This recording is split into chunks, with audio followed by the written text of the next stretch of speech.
Welcome everyone to the first council meeting for the year. Thank you everyone for your attendance and thank you to all the councillors as well. Could we all please stand for the opening prayer and original custodian statement?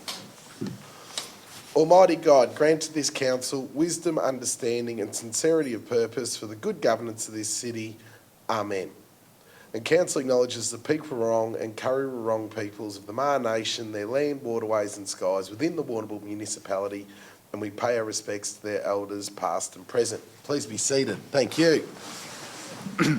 All right, we'll now move on to item 2, apologies, and there are no apologies this evening. We'll move on to item 3, confirmation of minutes.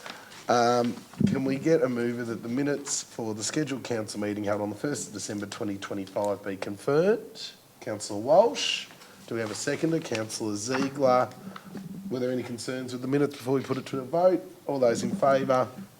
Passed unanimously. We'll now move on to item 4, declaration by councillors of any conflicts of interest. Has anyone got any conflicts this afternoon? Very good. We'll move on to item 5, the mayoral presentation. It's been an amazing festive season and we've seen the CBD really buzzing across the city this year. It's been really great to see and hopefully it'll keep going on as we move into Easter as well. Some big highlights for January were the Red Hot Summer Tour, which was amazingly well received, over 6,000 tickets sold.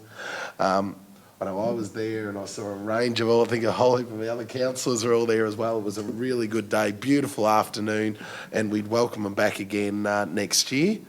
And last Friday as well, we did our Citizen of the Year Awards with some really worthy recipients this year. I'd like to make a special mention of our Citizen of the Year, Dr. Barry Morford. He'll be a great ambassador for the city over the next 12 months, and a really big welcome to the 46 new citizens that we welcome to Warrnambool as well. So with that, we'll move on to item 6, the public question time. Mr. Mason, do we have any questions?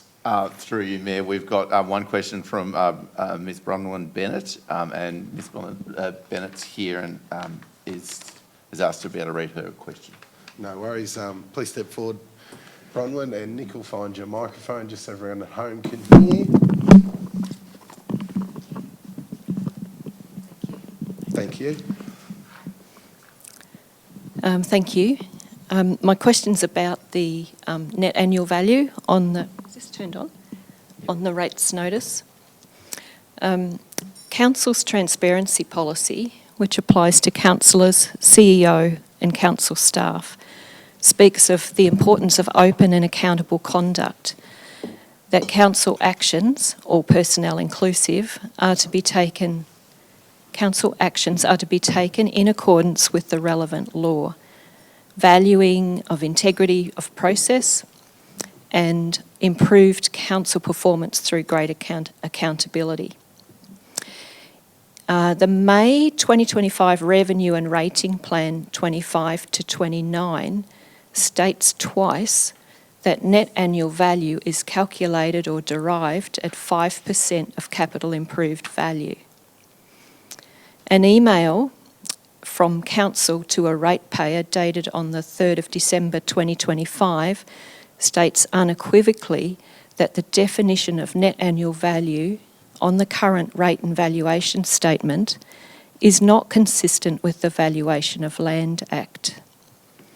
The note about net annual value on Council's website refers to past rate notices and is not yet consistent with the current 25-26 valuation and rate statement.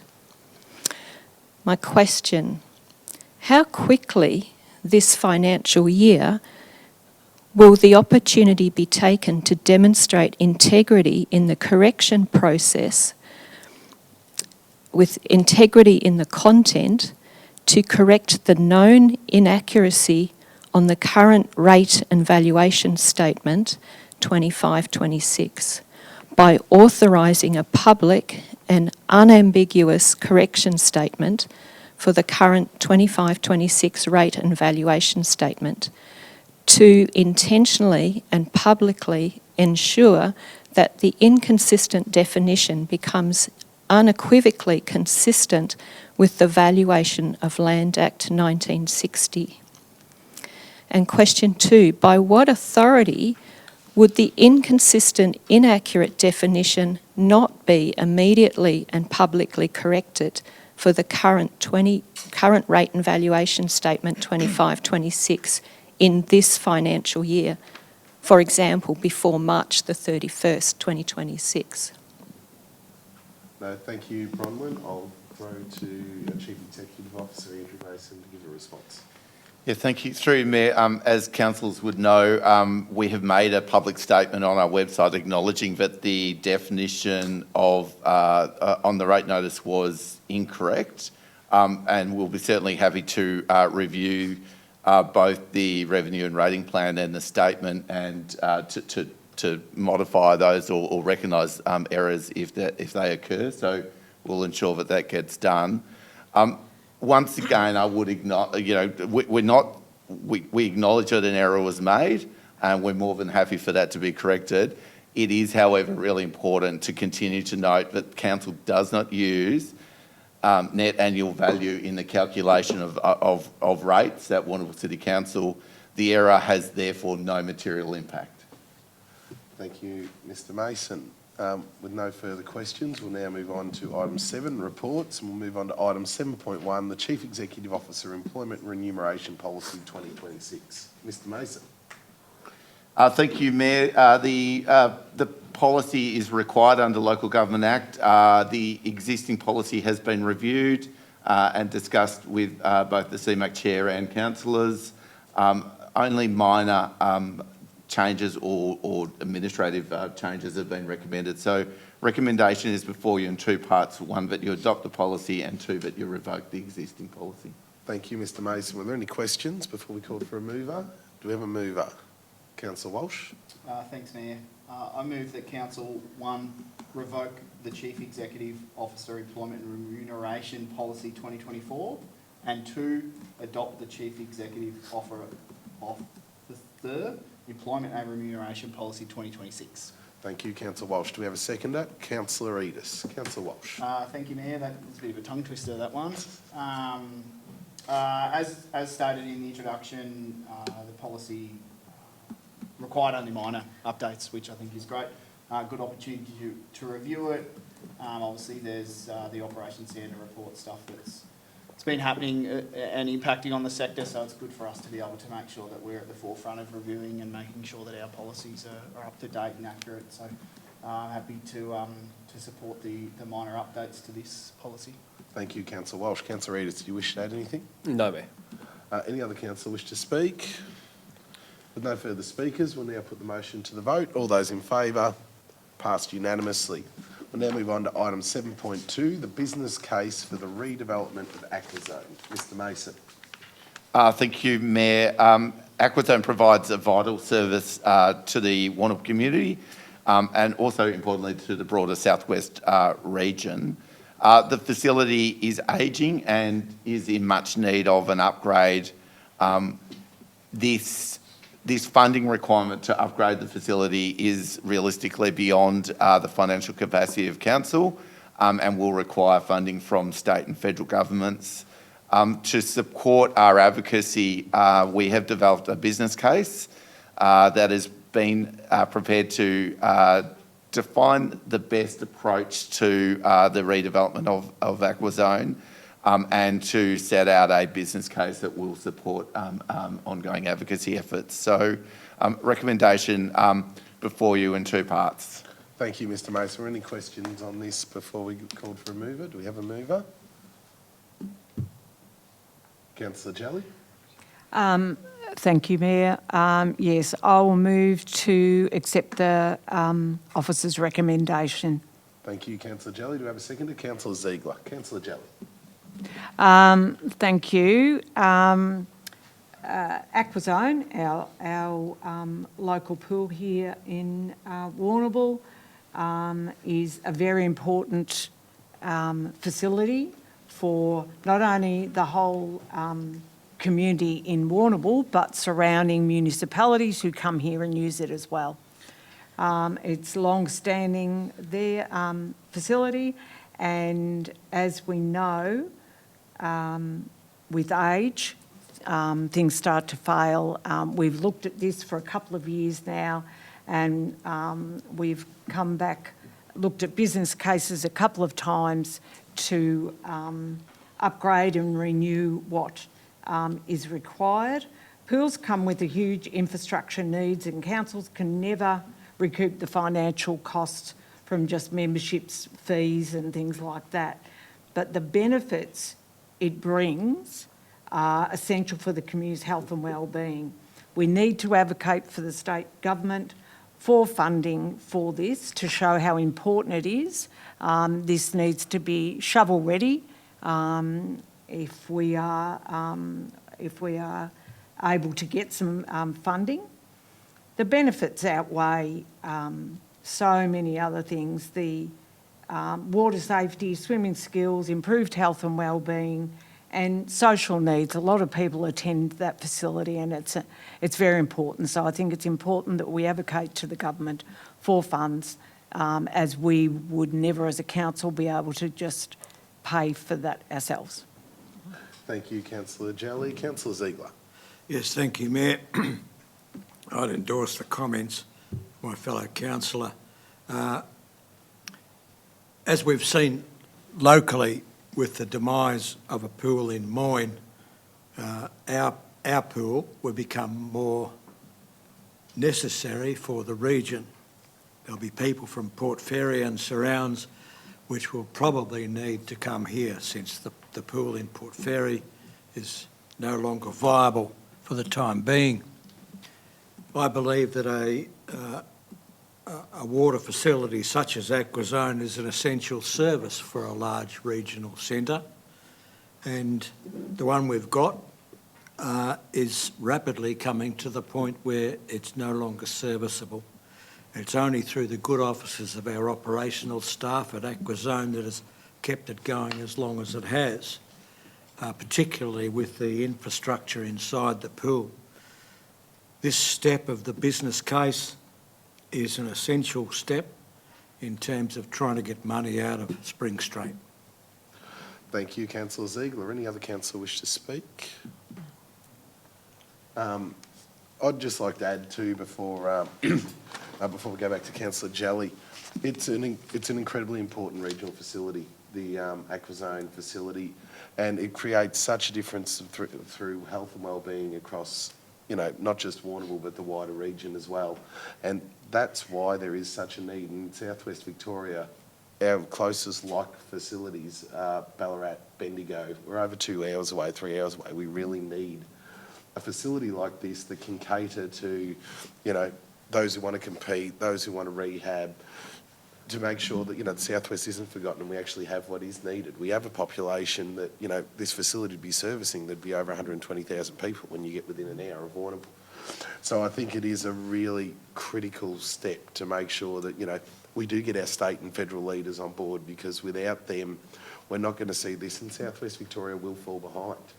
Councillor Jelly, do you wish to add anything to close? Thank you. Look, yes, we need to advocate strongly for this, and we are keeping an eye on the immediate needs of repair at the current location, which, you know, come out and they cost us money. We've got to keep those repairs up to keep it going whilst we're advocating for a new facility. So fingers crossed Spring Street will hear us. Thank you, Councillor Jelly. With no other councillor wishing to speak, we'll now put the motion to the vote. All those in favour? Passed unanimously. We'll now move on to item 7.3, the Briley Recreation and Wellbeing Hub revised business case. Mr Mason. Thank you, through you, Mayor. The revised business case for Briley has been produced to reflect the smaller building footprint, and to make sure that the facility still aligns with both state and federal government funding timelines and grant programs. The Briley facility will service a growing population in our city and cater to non-traditional sports and female participation. It's recommended that Council adopt the business case again for advocacy in what will be an important advocacy year leading up to state election. Thank you, Mr Mason. Any questions? Do we have a mover? Councillor Arnott. Thank you, Mayor. I'd like to move that council endorse the business case for use in advocacy efforts. Thank you, Councillor Arnott. Do we have a seconder? Councillor Ziegler. Councillor Arnott. Thank you, Mayor. Yes, I think we're all very well aware of how important it is to finish off this project, and disappointingly, Briley Recreation and Wellbeing Hub missed out on funding in 2024. After this, the council decided to scale back the size of the facility with the option to consider a staged approach, and the idea behind that was to make the project fiscally more attractive to government bodies. So in September 25, an application to the Regional Partnerships and Precincts Fund commenced using the revised plan. And unfortunately, this funding round was paused and not reopened, and that was very disappointing for us, as a lot of work had gone into the application process. So the business case has been updated to reflect the change in the scope of the project, as well as the timeline. Now, the timeline estimates are between 2027 to 2030. The estimated project costs increase with this timeline from 13.2 million to 16.3 million. We've currently allocated the 13.5 million in the financial year 2027-2028 of the long-term financial plan, and this is to be funded through loan borrowings of 6.5 million and external grants of 7 million. So obviously we have a shortfall of approximately 2.7 million. And so I'm extremely disappointed that we are basically back to the original cost markers, and albeit with a scaled back facility. However, this project needs to be completed, and I will support the business case for advocating efforts. Thank you. Thank you, Councillor Arnott. Councillor Ziegler. Yes, as Councillor Arnott has said, this is an important step, another business case that we've got to put up in terms of our advocacy to get the money to finish this, again, essential project. It is disappointing that we've had to scale it back. We didn't make the initial designs with any kind of ambit claim. They were made realistically. We've scaled it back so that now if we get this, we'll be fine. It's just desperately important that we make the purse string holders aware that we need stuff too, this end of Victoria. Thank you, Councillor Ziegler. Councillor Jelly. Yes, agree with my colleagues, what they've said. It's disappointing that, as we know, in everything you build now, the costs have gone up. And no doubt, by 2027 to 2030, it'll go up again, which is a concern.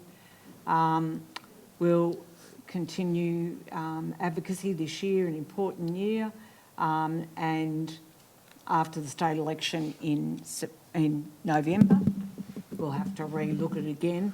We've got the great, the oval upgrades have been done and they're fabulous, and the clubs, football clubs, etc., that use it up there, great. We've got change rooms and bathrooms that are there but not appropriate, so we need to achieve upgrade as soon as we can to at least give the change rooms and bathrooms, etc., upgrade to the clubs there who utilise that facility. So let's hope that we can glean some funds from Spring Street this year. Thank you, Councillor Jelly. Any other councillor wish to speak? Councillor Edis. Thank you, Mayor.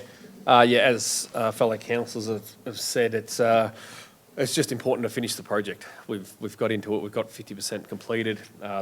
As Councillor Jelly said, the grounds are fantastic, but it's finishing the facility. But it's important to note the facility is not just a sporting facility; it's a community hub as well, and that is a growing area, the northeast of the city. It's only going to get bigger with the East Aberline project. So, really important that we do get the money for this. So, we'll support the business case, and we'll need to advocate hard this year to try and secure that funding. Thank you, Councillor Edis. Any other councillor wish to speak? Councillor Benter. I'd like to concur with fellow councillors. It's been a long time coming. This project at Briley has been over 10 years on the books, on the wish list for council. It's good to see this final business case. We've tweaked it, trying to make it more cost effective so it looks more attractive for Spring Street, as Richard would say. So it's really the last piece of the puzzle for this Briley hub to really put it home this year. We've got the election coming up, so hopefully they'll listen, but it's a critical piece for the northeast of Warrnambool, for the community as well and the users. It's a missing piece for our growth, so I will support this. Thank you, Councillor Bento. Any other councillor wish to speak? And I'd just like to add as well, as Mr Mason pointed out, this is a facility that is for non-traditional sports, for women's sports, and we've heard it time and time again from the government, they want to be supporting women's sports, they want to be supporting non-traditional sports. This is a golden opportunity to do that across Warrnambool and really change the face of, it's not just, netball and football, it's a range of other things. And also, as Councillor Reedus and Councillor Benter mentioned as well, the idea of the community hub for the fast-growing northern fringe of Warrnambool as well, it's incredibly important. And this business case, the one thing it really does highlight is the need for funding sooner rather than later. We're looking at $3 million over 2 years if we cannot get this funded this year. It is critical that we see it from our state members and our federal members as well. We need to see the support. We need to be able to deliver this because we're a growing city in Warrnambool and this can totally change the landscape of what North Warrnambool actually looks like. Councillor Arnott, do you wish to add anything to close? Yes, I'll just reiterate what you have said. I'd like to see our local members actually get on board with this. Where are they? Where's their voice? We need support. It's a vital piece of infrastructure for Warrnambool, so let them stand up and actually back their local council for a change. Thank you, Councillor Arnott. With no more councillors to speak, we'll now put the motion to the vote. All those in favour, passed unanimously. Moving on to item 7.4, the Cycling Reference Group minutes from the 12th of November 2025. Mr Mason. Mayor, that's a procedural matter in that the records of the meeting held in November are attached for you to receive. Any questions from anyone? Do we have a mover? Councillor Walsh. Thank you, Mayor. I wish to move that the record of the Cycling Reference Group meeting held on 12 November 2025 be received. Thank you, Councillor Walsh. Do we have a seconder? Councillor Reedus.